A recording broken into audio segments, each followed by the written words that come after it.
right. Welcome back to another episode of the Getting After It podcast with me, your host, Brett Rossell. Now, today's episode, we're going to be building upon last week's episode, which was about extreme ownership. We talked a little bit about what that concept means and just a few things that you could do to implement it into your life. One of the things that we talked about in there is realizing that everyone has mental hurdles and challenges that they have to face in their life, no matter what, no matter who you are. Everyone has something that they're going to have to deal with mentally. um we talk a lot about conflict within relationships, conflict within your business or whatever that is. But what we're going to be focusing on and emphasizing today is the most challenging opponent that you face, and that's you, person that you look in the mirror. So you versus you all the time. We are really good at telling ourselves certain stories that put something off that we should be doing, but we don't. I'll give you an example of this. This podcast is one of the very things that I struggled with starting. I really wanted to. Like I mentioned in the very first episode, since 2015, I've been listening to podcasts, and believe it or not, it's taken priority over listening to things like music, and I still do, but I really enjoy listening to podcasts. It's something that helps stimulate my brain, keeps me engaged and entertained. I can listen to it if I'm on a run, if I'm in the car on a long drive, on a flight, anything like that. Listening to podcasts gives me a chance to become educated and to learn. And with that said, like, I always wanted to do that. The goal with this podcast is to inspire someone, anybody, even if it's just one person, to do something that they're scared of doing. The point of getting after it is that, we're not always perfect, and getting after it is actually a challenge.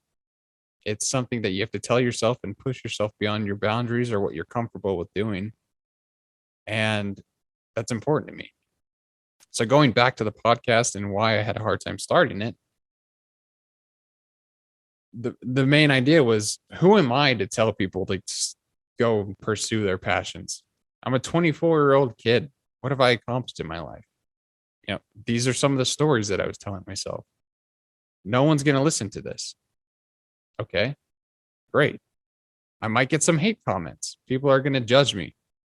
People are going to judge you anyway. So why not do something that you don't want to do because someone that's sitting on their couch is judging you? Who cares what they think? Doesn't matter. So that was a few of the things that I would tell myself. I was on days when I didn't want to put in effort for the podcast. It was like, well, there's other things I could be doing that are a lot easier. I can go hang out with my buddies, or maybe, play some video games, cool off, read a book. I don't know. But the point is I was trying to tell myself things and distract myself with other things that really put off what I wanted to do. And that was start the podcast. And the reason I was putting them off is because I was scared. It was hard for me to push that first upload button when I recorded my first 15-minute, hey, this is what the podcast is going to be about. Bear with me as I figure out all this stuff. That was a really hard moment for me when I sat in this area. If you're watching on YouTube, I sat here and I looked at my computer. Everything was good to go in terms of the upload was on the website. It uploaded correctly. I had all my album artwork there. It was good. There was no reason for me to not press upload. But that voice crept into my head again and said, "You're not good enough for this. Who are you to tell people that they should be getting after it?" Anyways, that's the voice of my inner demon that I have to control every day. Yeah. We call that demon Kenny. So if your name is Kenny, I'm sorry about that. Anyways, I finally did it because I told myself, what's the worst that can happen? Sure, I might get 3 listeners on my podcast. Great. If I can inspire one of those 3 listeners to go do something that they're scared of doing, good. Then I accomplished my mission and I consider this a success. Or the fear of judgment was there too. I did not want to be judged. I'm putting myself out there and I'm throwing out experiences that I've had that people are going to have opinions on. Great. Let them have their own opinions because I'm doing what I want to do. And if there's something that you want to do, and if you're not doing it because you're scared, put the fear aside. There's this great exercise that Tim Ferriss has. It's called fear setting. And the concept of it is you sit down and you basically think of the worst case scenario. Take my podcast, for example. Worst case scenario, I get 3 listeners. I get judged. People call me names. They call me out. I get called a fraud, whatever. That's the worst case scenario. If you can deal with that outcome, but still go and try and get after it and start something, then do it. If you can deal with the outcome, whatever the worst case scenario might be, then you can start. Don't tell yourself otherwise, and don't come up with another excuse to put that aside. That's my experience with overcoming some mental hurdles. Is you just have to go and get after it and start.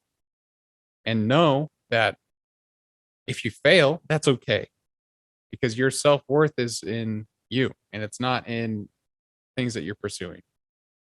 My podcast is not, I mean, I care about it and all that stuff, but it's not me, right? Brett is someone who, like, I want to be known as someone who goes and helps other people or gets work done. That's Brett, not the podcast. So figure out your identity and whatever comes your way. Hey, you're good to go. But I feel like I've told a lot of my experiences already in these short 4 episodes that I've done. Again, I'm working on getting guests on the podcast, so please be patient and bear with me through this process. With that said, I reached out to some friends and family members and I asked them one question about overcoming mental hurdles. And it was basically this. This is the question. Let me pull it up. So it says, what do you do to overcome mental hurdles? Or what do you tell yourself? So it's a very simple question, but I wanted to get the perspective of a bunch of different people instead of just me telling you. Because, my thing, how I handle mental challenges might work for you, but how some other people do it might work better for you. And then that's the thing too, is you just got to figure out what works for you and what doesn't. And I want to start with my friend Spencer. He gave me a really good answer on this, and I wanted to start because what he says here. So let me just go ahead and start reading this for you. He says the first thing that we need to do is recognize there will be challenges. Period. We're all human, so it's going to happen.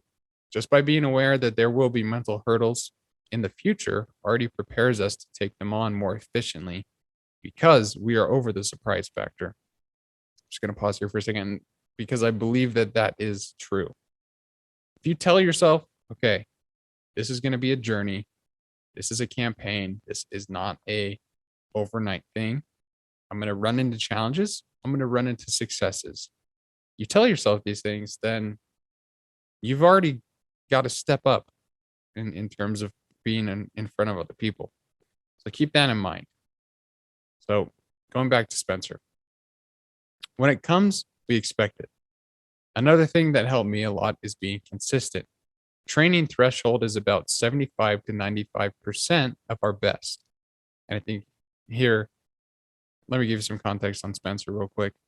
He's a monster that can deadlift 605 pounds. So he's a pretty big beast. And what he means by training threshold is every day you show up, you're not going to be doing your best. And he goes into that here. So back to Spencer.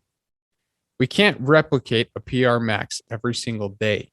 We can't replicate our very best effort every single day just because some days are better than others. That's how it goes. what we can do is find that threshold between 75 to 95%. As long as we get out there and put in the work, we are going to get better. Fully agree on that. Then he says, the point is just getting there. If that be the gym, the library, study, or just opening the computer or application you're using for work, or sending that text message, making that call, just make that initial action, and you will be astonished at where that momentum takes you. Just show up every single day, make the initial choice for growth, and it will compound and turn into something great. So those are some thoughts from Spencer, and he could not have said it better, or I couldn't have said it better. Spencer nailed it on the head, because my very first thing with overcoming mental challenges is just realize that nothing in life that is good will ever come easy. If it's good, you're going to struggle for it and work for it. And that's important. You should want to work and put in the effort for the things that matter. So realizing before you even start a product or a project or an ambition, that there will be challenges that'll put you ahead of other people. I know that's true. If there's something you want to do, realize you're going to have to work for it. Again, nothing good in life comes easy. So if you're already doing that, you're already going to be ahead. But let me just highlight a few other things that I asked some of my other friends for. Actually, my brother Blake, I asked him the same thing. And he was asking me, he's like, well, what do you mean? What do I tell myself? And I was like, exactly that. What do you tell yourself when you overcome or when you run into some challenges? And he said this: don't suck. I swear a lot in my head. Last night, I didn't want to go to the gym. It had been 3 days. So I yelled in my head with a smile, of course, and it worked. And I went to the gym, and that was his answer. It's like, hey, you know what? You could do it. Stop telling yourself these stories. Get out of your head. Yell at yourself a little bit if that works, but with a smile, as my brother Blake does. Good job, Blake. See you smiling right now. Beautiful smile you got there. Wink. Sorry about that. Yeah, that's the other thing too, is like we tell ourselves these negative stories. What would happen if we started telling ourselves these positive stories? Or instead of being like, oh man, maybe I could push off the gym another day, be like, what would happen if I went to the gym 3 days in a row? I don't know. What would happen? Like, you tell me. You're the one that's facing it, not me. So that was some good advice from him. And I apologize if you hear there's a machine going right now in my house. So I apologize for that if you can hear it. I'll try and denoise that. Anyways, so let's move on to a few other things. I asked my brother Drew, and same kind of deal. He said, when I was in high school, I had a coach that told us when things go bad or things don't go your way or go the way we want, there are two options. You can work or cry. Crying doesn't solve any issues. However, working produces a result. And that was my brother Drew.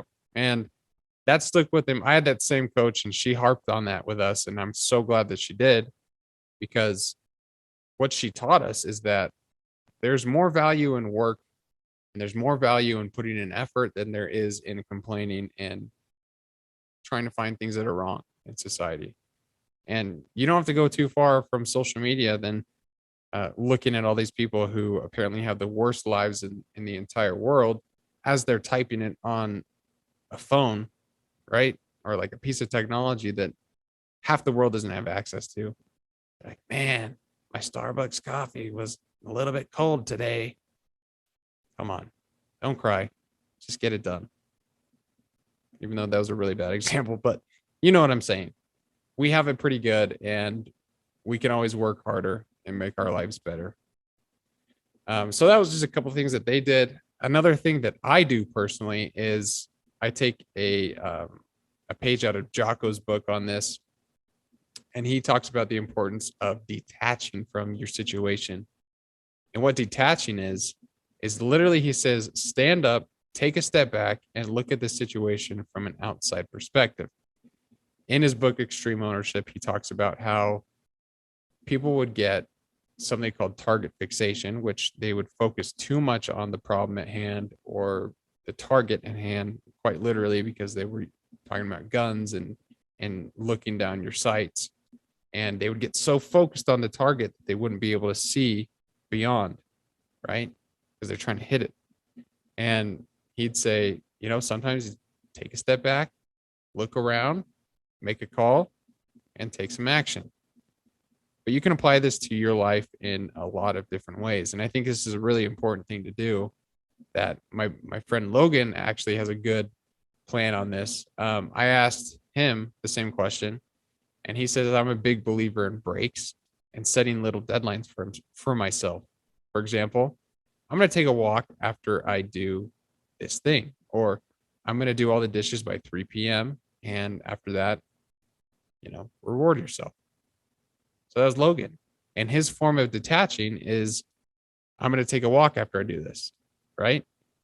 And if you're struggling at your computer, if you work in like customer service and someone's yelling at you, that person might be having a hard day. Detach yourself from the situation and think about it from an outside perspective. Like, okay, that person might have yelled at me, but hey, I'm good because they weren't yelling at me. They were yelling at the situation or whatever. But detach, take some time and think about the situation instead of freak out about where you're at. I've also realized that this helps me be a little bit more in the moment, because when I find myself feeling overwhelmed or stuck or unmotivated or whatever the situation might be, I often realize that I'm either thinking ahead or thinking in the past. Like anxiety is thinking in the future, I think I've heard it say. And I'm not a psychologist or a doctor, so don't take anything I say as like doctrine or it's the literature, whatever. Um, I'm just some guy with a podcast filming this in my house. Anyways, when I find myself looking too far in the future, like if I know I have an upcoming trip that's coming here soon, like a couple days I'm heading to Arizona.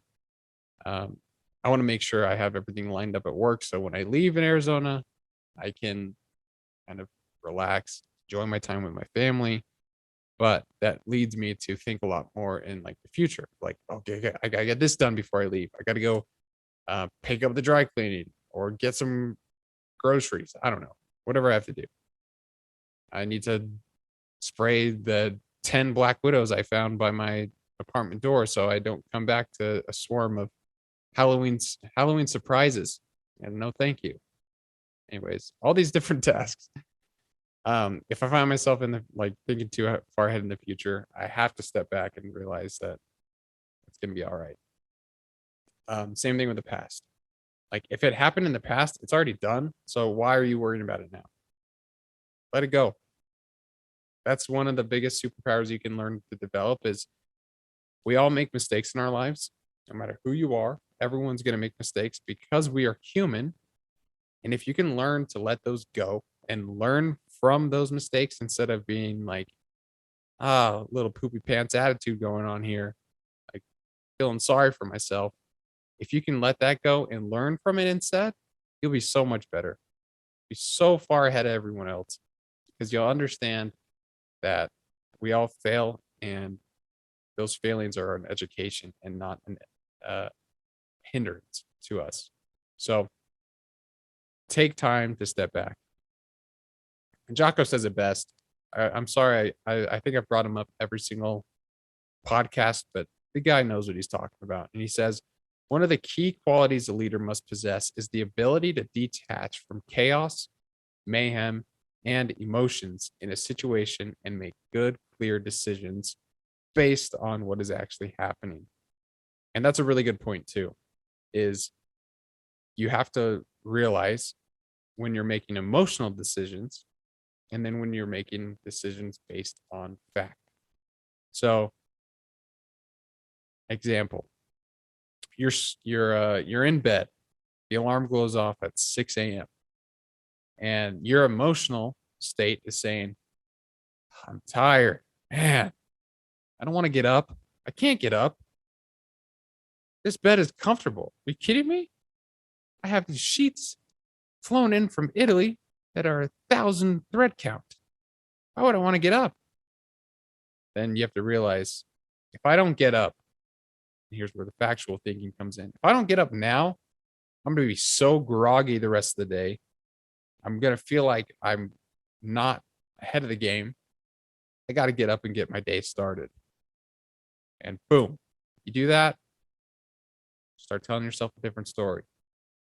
And it's like what Spencer said, it's that consistent story we tell ourselves. So if you're making those emotional decisions, if you're leaning more towards that type of thinking, then those are the habits that you're going to be forming, is things that are based on your emotions. Now, Jocko also mentions how it's important to not be so rigid that you don't have those emotions on your side. It's just balancing between them and detaching so you can identify what decision to make, if that makes any sense. And Jocko, if you're ever listening to this, I'm so sorry if I got that wrong. Anyways, so the last thing that I want to harp on today is just going beyond your comfort zone and trying new things. That's the biggest way that I would suggest you ever overcome a mental hurdle, is try new things. Put yourself out there.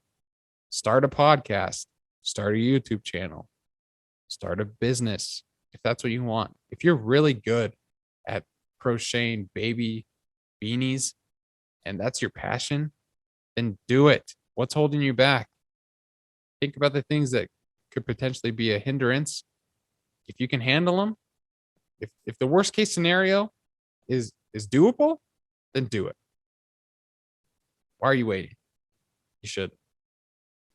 You're going to have to callous your mind. And this is another thing that David Goggins, who is a superhuman, I'm sure I'll talk about him later on, but he talks about this concept of callousing your mind. And it's making those harder choices consistently, right? Going on a run, developing that habit. Sitting down and writing, developing that habit. If that's something you want to do, if you are a stand-up comedian and you need to write jokes, put in the discipline it takes to do that every single day. You have to callous your mind and develop these talents because no one else is going to do it for you. One of my friends, her name's Mariah, she is a beast, and she just did the 75 hard challenge, which if you don't know what that is, please go Google it. But to give you an idea, it's just a time where you challenge yourself for 75 days to do very difficult things like 2-day workouts, drink a gallon of water, eat healthy. There's all these things that you have to hold yourself to, read. And she just finished it again. And I asked her, I said, well, on those days when you didn't want to do anything, what did you do? She said, you have to remind yourself that your future self will thank you. You'll never regret putting your body, mind, or health first. Once you decide you want to live a healthy lifestyle, you have to continue to commit and show up in order to be healthy and dedicated. And I love that. Think about it. What has been a difficult thing that you've done that your future self wouldn't thank you for? One example of this is my college degree. I got a college degree, and the entire time I was doing it, I was like, you know what? Elon Musk says he's hiring people without a college degree. I don't need one. Or no one really cares about college degree. I can go on YouTube University and really learn there, which is true. You can learn so much on the internet, and it's such a great resource. But the point there is, I wouldn't have the job that I currently have if I didn't have a college degree, or I wouldn't meet some of the people that I wouldn't have met if I didn't go to college and experience some of the stories that I experienced, which, by the way, we'll get into some of those in there. Pretty tasteful, I would say. So yeah, your future self will thank you no matter what. And going on beyond your comfort zone is something that my friend Allie Murphy is actually really good at doing as well. I asked her the same question. She said, you need to celebrate the small victories, right? If you do something good, recognize it. Don't push it under the rug. So that's the first thing. But the other thing that she said to get out of your comfort zone is get outside, try something new, and try not to stay stagnant. Don't be on the couch. She gave some examples of this. She was telling me, she's like, yeah, last month I started rollerblading. Just went outside, started rollerblading, looked like a clown, but hey, that was it. And she's like, September, I'm going to start skateboarding.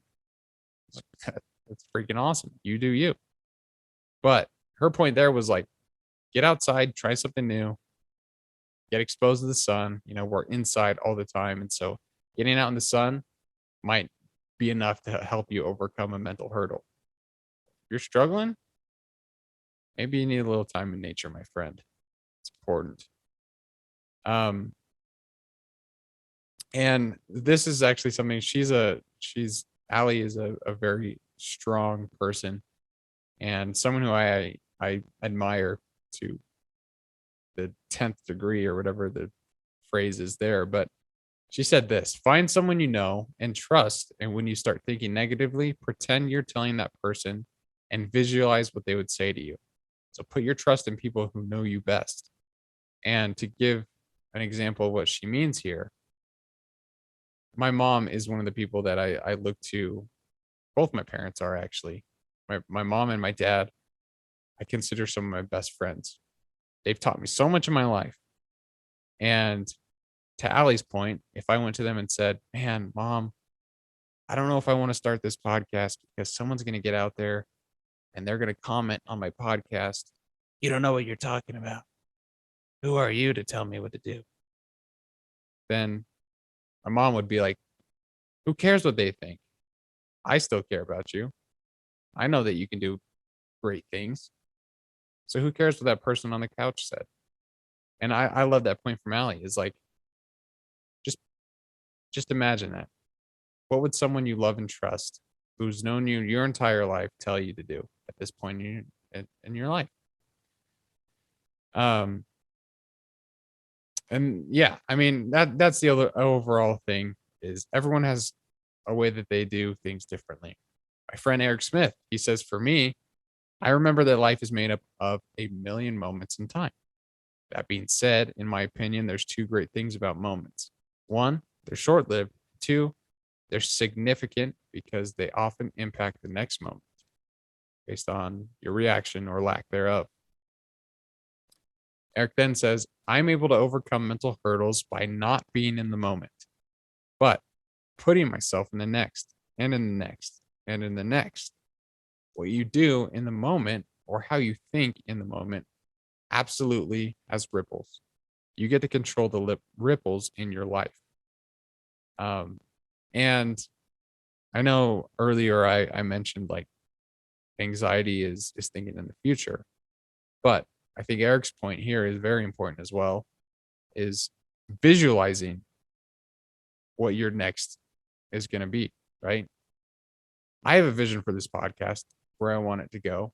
I mentioned before I want to build a community where I can create events and have people show up for things like health for the holidays, or if I'm putting together a run on the beach, I'd love to just develop a community of people who want to inspire and help others.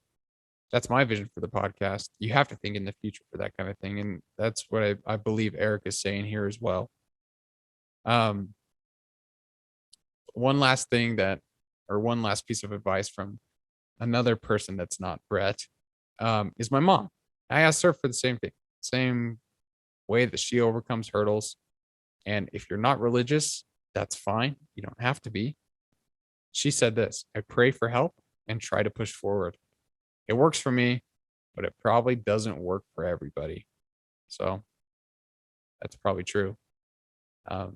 Because what works for me doesn't work for you, and what works for you might not work for me. But to my mom's point is she prays and then she pushes forward. And that's the important part that I want to focus on is she has that faith to continue, even though those things in her brain are telling her so many times, you got to stop. Don't press publish on that podcast.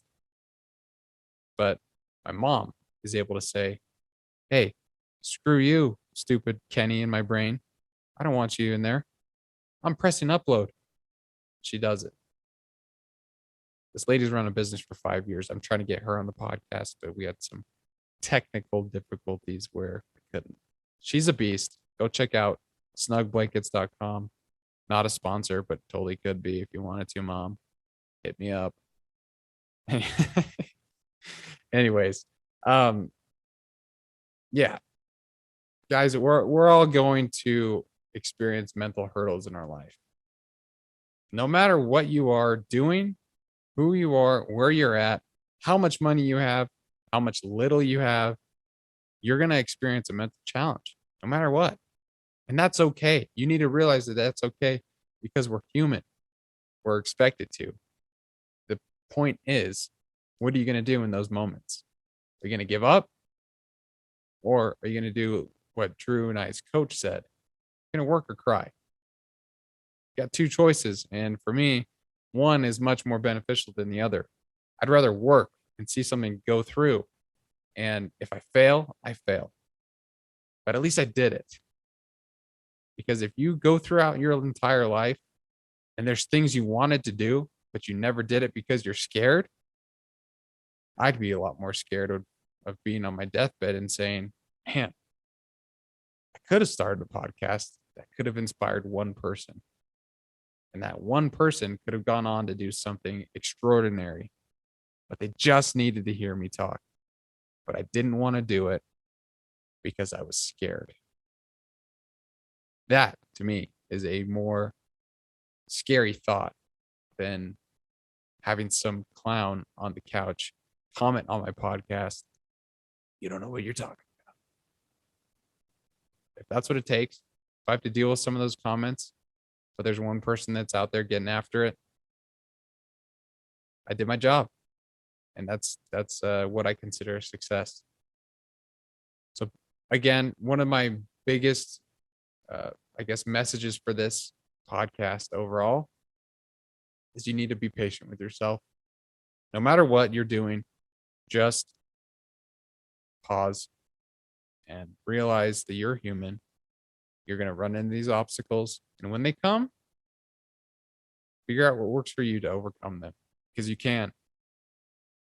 Just don't tell yourself those false stories that you know are out there. You are unique and you can do amazing things. It's true.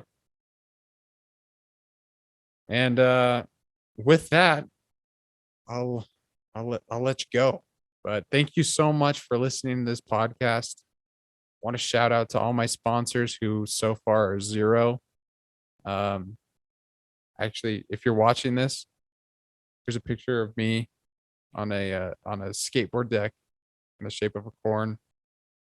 So for now, thank you to the Cornfields of America for sponsoring this podcast because I like to eat corn and that fuels me, which ultimately fuels the podcast. So thank you. Shout out to corn, which is another way I get out of my mental hurdles. I don't know where I'm going with this outro. I think I'm just talking now, so I should probably end this. But again, thank you so much for listening. And hopefully we'll get a guest on here soon. Please bear with me as we continue that process. Until then, keep getting after it. If there's something that scares you, that just means you got to do it. Get after it. Thanks for listening.